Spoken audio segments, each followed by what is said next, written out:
형통의 길을 걷기를 원하는 분들이 신는 신발이 있어요. 제가 드리는 것은 썰렁한 유머 퀴즈입니다만 이분들이 신는 신발이 뭘까요? 굽신굽신해요. 네. 고깃집에서 대부분 기르는 개가 있어요. 이쑤시개. 비가 오니까 좀 그래요. 그 다음에 우리가 살아가면서 내가 볼 때 몸무게가 제일 많이 나갈 때가 언제일 것 같아요? 지금? 아니에요. 철들 때. 철들 때 몸무게가 제일 많이 나간다죠. 그러면 사람이 언제 철이 들까요? 군대 갔다 오면 철든다 그렇게 얘기를 해요. 걱정하지 마. 군대 가면 사람 돼가지고 철들어. 또 아무리 철부지 같아도 시집가고 장가가고 결혼하고 애 낳고 지내면 철들어. 걱정하지 마. 또한 말하기를 아프고 나면 실패하고 나면 사람이 달라지던데 철들어. 또 마지막으로 뭐라고 얘기하냐면 죽을 때가 다가오니까 철들더라라고 얘기를 해요. 여러분 인생 철들지 않고 산다는 건 젊게 산다, 웃으며 산다, 희낙낙 산다 그것이 아니에요. 인생은 따라합니다. 철들어야 합니다. 여러분 철드셨습니까? 군대 다녀오셨는데 시집가고 장가가고 애도 낳아보셨는데 나름대로 사연은 다양하지만 아픔이 있고 또한 여러 가지 고난을 경험하셨는데 이만큼 나이가 먹고 이제는 살아온 세월보다 살아갈 날의 시침이나 분침이나 날짜는 많이 남아있는 건 아닌데 여러분 철들었다라고 하는 건 도대체 뭘까요? 사시사철이라고 할 때 그 철자입니다. 사시사철은 쉽게 말하면 계절을 말하는 거예요. 때를 말하는 겁니다. 철들었다 그것은 때를 안다. 계절의 흐름과 계절의 교훈과 계절의 조화를 깨닫는 거예요. 그러니까 철들었다라고 하는 것은 살이 분별할 줄 안다는 거예요. 완벽할 수는 없죠. 그러나 이때 내가 어떻게 해야 되는지, 이런 상황에 내가 어떻게 해야 되는지, 무엇이 옳은지, 어떤 방향인지 이렇게 나름대로 헤매지 않고 구분할 줄 아는 것. 우리의 성경적 관점에서 볼 때는 지혜자가 바로 철든 사람입니다. 여러분의 춘추가 작지는 않습니다. 상당히 이제는 이 사회에서도 원로급에 해당될 수도 있어요. 그만큼 무시할 수 없는 경륜과 연륜을 가지고 오셨어요. 그런데 누군가가 이런 나에게 언제 철드실랍니까? 라고 말한다면 그 말에 대해서 깊게 받아들이실래요? 이런 버르장머리 없는 사람이 있나? 어찌 감히 나한테 그런 말을? 나를 뭘로 보고? 다 같이 22절 읽어보세요. 자, 읽습니다. 시작. 어리석은 자들은 어리석음을 좋아하며 거만한 자들은 거만을 기뻐하며 미련한 자들은 지식을 미워하니 어느 때까지 하겠느냐? 아멘. 개역개정 성경은 상당히 완만하게 두리뭉실하게 번역되어 있습니다. 그러나 가톨릭과 우리 개신교가 함께 공동으로 사용하는 공동 번역에는요, 팍 찔러서 말합니다. 두리뭉실하게 말하지 않습니다. 어떻게 보면 가슴이 출렁하게 만들어요. 철렁하게 만들죠. 욱하게 만들고 움찔하게 만듭니다. 오늘 읽었던 본문의 말씀 22절은 이렇게 공동번역 성경에 번역되어 있습니다. 철부지들아, 언제까지 철없는 짓을 좋아하려느냐? 거만한 자들아, 언제까지 빈정대기를 즐기려느냐? 미련한 자들아, 언제까지 지식을 거절하겠느냐? 두리뭉실해요? 이 말씀을 읽는 자, 듣는 자 모두가 다 대상인데 뭐라고 탁 찍어서 얘기하지요. 철부지더라. 영어 성경에는요, how long이라고 나와 있어요. 두 번씩이나 강조되어 있는데 얼마나 언제까지 하느냐라고 직설적으로 묻고 있습니다. 여러분 스스로 자문자답해 보십시오. 나 이만큼 살고 나 이만큼 이제 경험이 있으니까 나 그래도 그렇게 철부지 소리는 안 듣잖아. 나한테 철부지라고? 나 그래도 양심대로 살고 나름대로 완벽하진 않지만 의롭게 살려고 애를 쓴 나를 철부지라고, 철딱선이 없다고, 철딱지 없다고, 언제 철들려냐고? 기분 좋으세요? 저도 오늘 본문 준비하면서 얼마나 찔리고 후끈하고 얼마나 얼굴이 화끈거리고 본문의 말씀 앞에 저도 압도당했습니다. 사랑하는 여러분, 우리가 행복하게 살다면 따라합니다. 철들어야 합니다. 오늘 이 메시지를 놓치지 마세요. 인생 뭐 번다, 올라갔다, 배웠다, 이뤘다, 그게 아니단 말이에요. 하나님의 관점에서 바라보는 인생은 철든 자여야 됩니다. 오늘 성경은 단도직입적으로 우리의 가슴을 팍 찌르면서 직설적으로 말하면서 이전 방식으로 살아서는 안 되는 걸 촉구합니다. 체질로, 문화로, 사고로, 가치관으로 살아서는 안 된다는 거예요. 이제는 5월이 흘러가고 6월이 열리는 이 분기점에 오늘의 이 말씀을 통해 하나님은 우리를 부르고 계십니다. 나와 함께 가자. 나와 함께 나를 따르고 나와 함께 가면 너는 행복할 것이다. 너 서툴어도 괜찮아. 너 미숙해도 괜찮고 실수 많아도 괜찮아. 그러나 나의 방법을 택해볼래? 나의 논리를 붙잡아볼래? 내가 가르치는 길을 가볼래라고 주님이 말씀하고 계셔요. 우리 다 같이 24절, 25절 읽어보시죠. 자, 있겠어요? 내가 불렀으나 너희가 듣기 싫어하였고 내가 손을 폈으나 돌아보는 자가 없었고 도리어 나의 모든 교훈을 멸시하며 나의 책망을 받지 아니하였은즉. 하나님이 우리를 애타게 불렀단 말이에요. 이 본문을 다른 번역은 이렇게 우리의 감정을, 반응을 이렇게 표현하고 있습니다.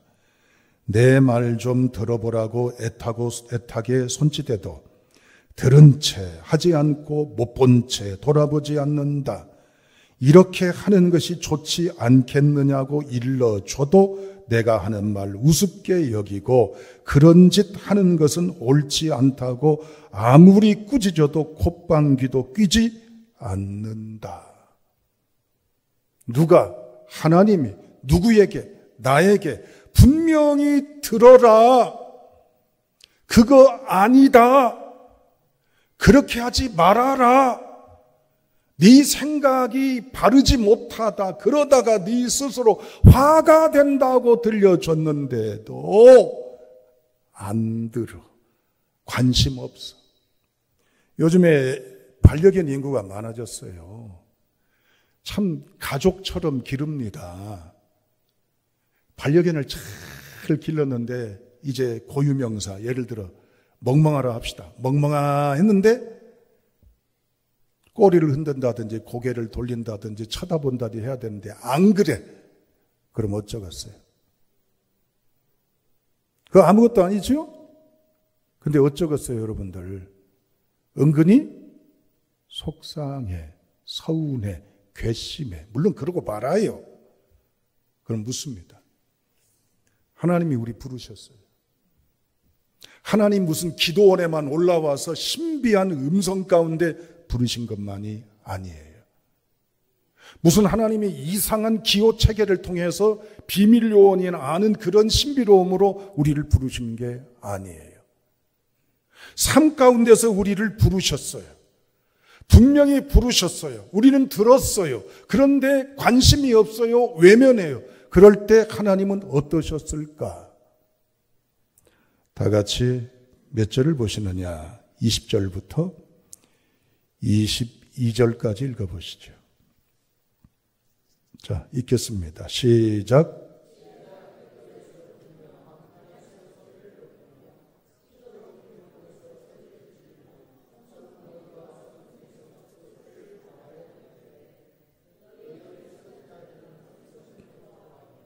거만한 자들은 거만을 기뻐하며 미련한 자들은 지식을 미워하니 어느 때까지 하겠느냐? 아멘. 지혜가 하나님이 부르셨어요. 어디에서? 20절 길거리 광장, 21절 시끄러운 길목, 21절 성문 어귀와 성중. 하나님이 우리를 부르신 거예요. 길거리에서 우리를 불렀어요. 이 하나님은 물건 파는, 마케팅하는, 호객행위하는 분이 아니에요. 무슨 이상한 광고판을 들고 이상한 코스프레 옷을 입고 이상한 몸짓을 하면서 이 제품이 이렇습니다, 사십시오라고 단순한 물건 파는 판매원으로 등장하신 것이 아니고, 구약시대에는요, 이젠 광장에서 아니면 어떤 한 부분에서 예언자와 같이 외치는 자들이 있습니다. 사랑하는 여러분, 지금 이 시대가 이렇게 잘못되고 있습니다. 정신 차려야 합니다. 깨어나야 합니다. 그걸 버려야 합니다. 떠나야 됩니다. 바로 세워야 됩니다. 그렇게 하면 안 됩니다. 성전뿐만 아니라 어느 광장에서, 구약에 보면 여러분 성중 안에, 광장 안에서 벌어진 일들이 많아요. 이를테면 룻기서에 보면 보아스는 광장에서 업무를 보는 걸 알 수가 있습니다. 그리고 아모스 같은 경우에는 이제는 광장에서 지도자들을 세워놓고 아모스 예언자가 꾸짖습니다. 때로는 재판도 합니다. 그리고 사람들을 계몽하기도 하고 사람들이 일장연설을 하기도 합니다. 하나님이 이러한 모습을 길거리에서, 광장에서, 떠들썩한 사거리에서, 성문 입구와 때로는 코너 많은 이동하는 곳곳에서 하나님이 말씀하셨어요. 진영아, 그러면 안 돼. 거기로 가지 마. 그렇게 하지 마. 그건 잘못된 거야. 지금이 아니야. 그러다가 죽어. 그러다가 너 망해. 애타게 가로막든지 호소하고 분명히 말씀했어요. 그런데 읽었던 말씀 다시 주목하십시오. 24절. 불러도 듣기를 싫어했어요. 손을 펴도 돌아보지 않았어요. 24절. 손을 폈다는 얘기는 뭐예요? 손짓한 거예요. 손짓. 외치는 분이 자기 모션, 행동을 보인 거예요. 손짓 사인을 보냈는데도, 받는데도 획 돌려버렸어요. 그 다음 보시죠. 25절. 교훈을 멸시하여 책망을 받으려 하지 않고, 29절. 지식을 미워하고, 29절. 하나님을 멀리 했어요. 마치 사춘기 소년처럼, 청개구리처럼 지독하게 말을 듣지 않고 제 고집대로, 하고 싶은 대로, 제 방식대로, 제 의도대로, 제 버릇대로, 때로는 듣기 싫어하고 말하는 대로 흘려듣고, 때로는 고개를 가로젓고 인상 쓰고 딴전 피우고 못 본 채 하고 엉뚱한 짓을 했다는 거예요. 누가?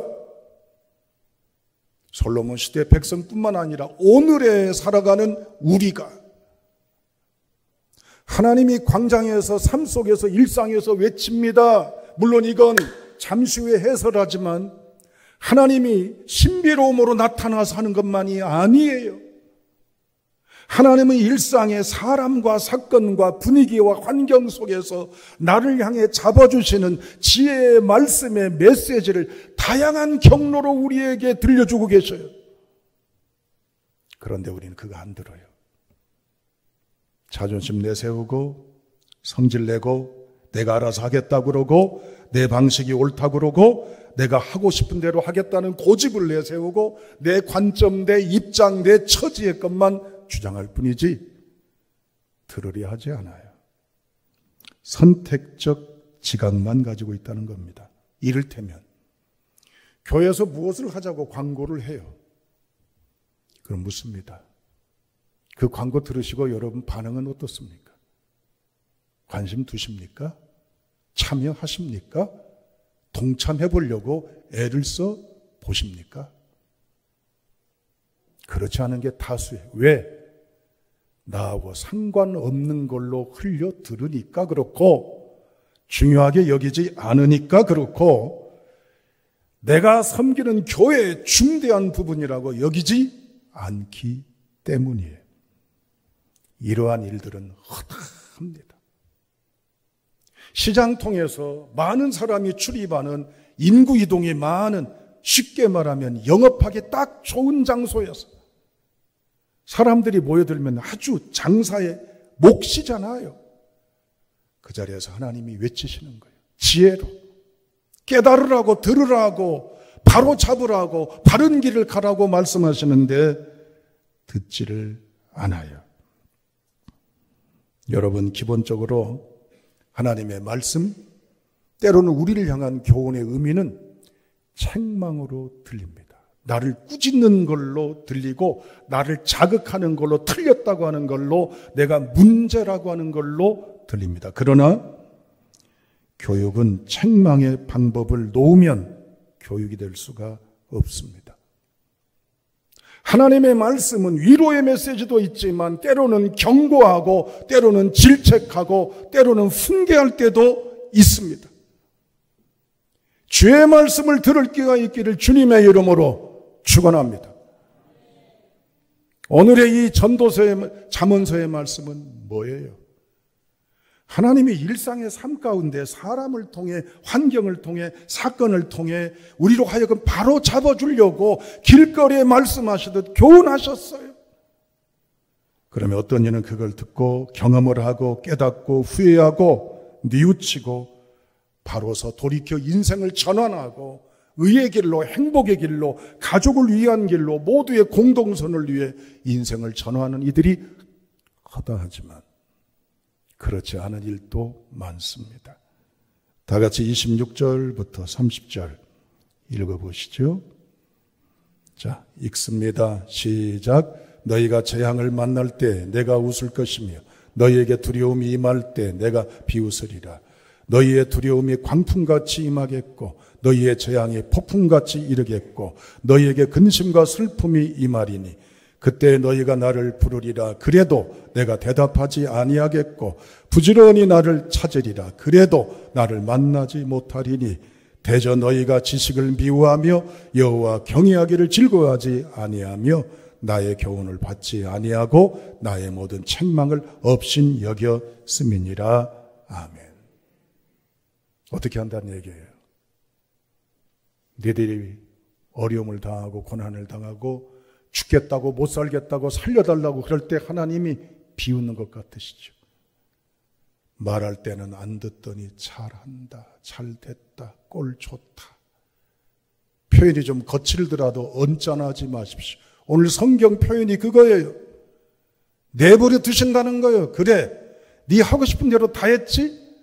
들으라고, 알으라고, 붙잡으라고 그렇게 말할 때에는 귀퉁으로 듣더니 외면하더니 이제는 절대로 관심조차 두지 않더니 네 선택이 옳더냐? 네 고집이 옳더냐? 네 방법이 옳더냐? 네가 하고 싶은 대로 하는 게 옳더냐?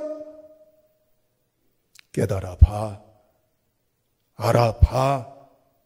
절실히 느껴봐. 그러나 다 같이 31절부터 33절까지 읽어보시겠습니다. 시작. 그러므로 자기 행위의 열매를 먹으며 자기 꾀에 배부르리라. 어리석은 자의 퇴보는 자기를 죽이며 미련한 자의 안일은 자기를 멸망시키려니와 오직 내 말을 듣는 자는 평안히 살며 재앙의 두려움 없이 안전하리라.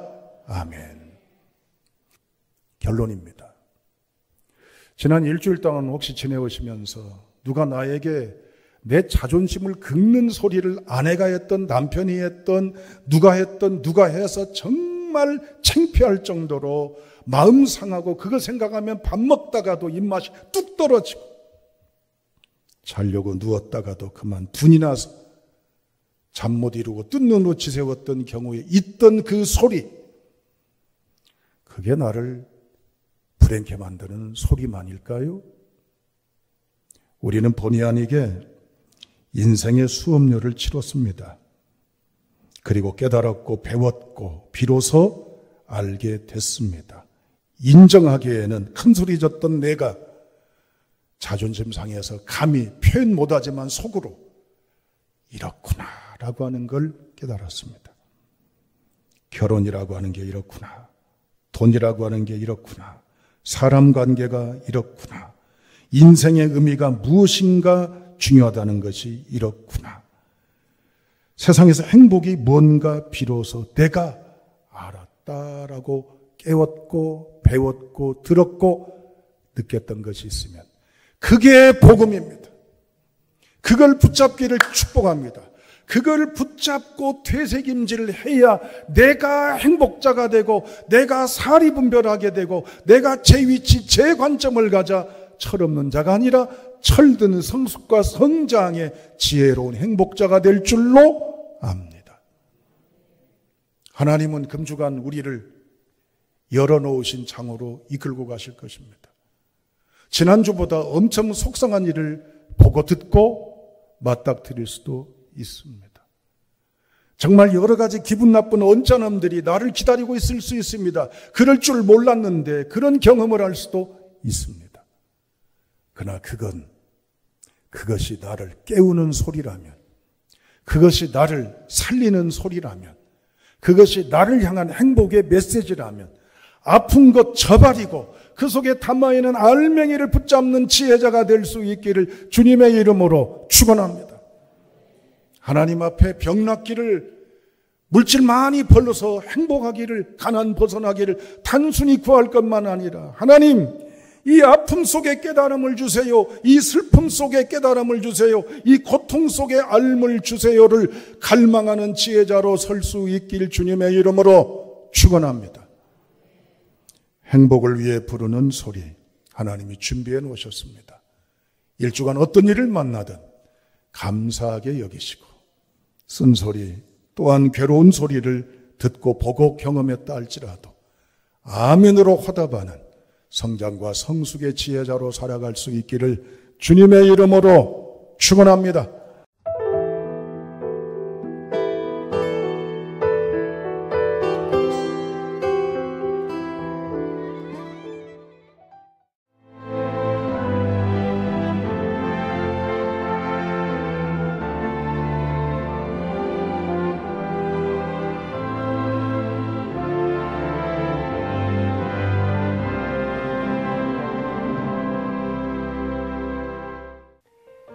CBS를 사랑해 주시는 전남 지역 청취자 여러분, 안녕하십니까?